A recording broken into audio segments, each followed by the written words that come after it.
আসসালামু আলাইকুম এভরিওয়ান, কেমন আছেন সবাই? আজকে আপনাদের সাথে ঘরোয়া উপকরণে চটপটির রেসিপি শেয়ার করব।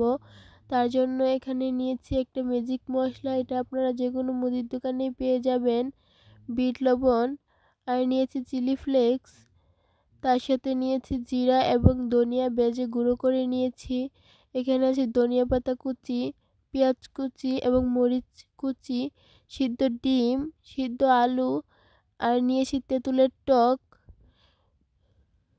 বিচি এবং আঁশ ছাড়া।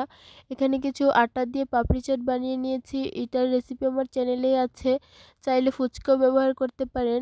আর এখানে সারা রাত মটর ডাল ভিজিয়ে রেখে সিদ্ধ করে নিয়েছি।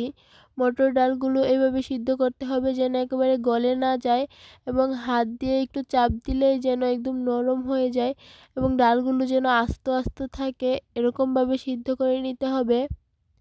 এবার পরিবেশন করে নেব।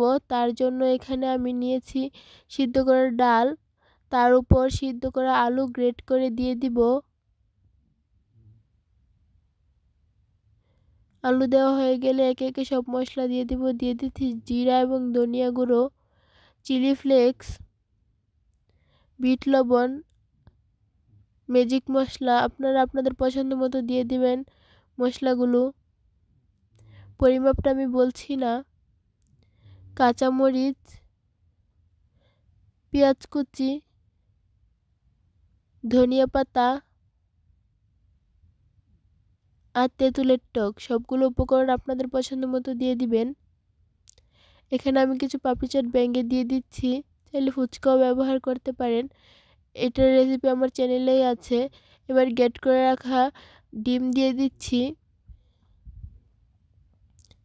তৈরি হয়ে গেল আমার গরম গরম চটপটির রেসিপি। রেসিপিটা ভালো লাগলে চ্যানেল সাবস্ক্রাইব করবেন, লাইক করবেন এবং কমেন্ট করে জানাবেন আমার রেসিপিটি কেমন লাগলো।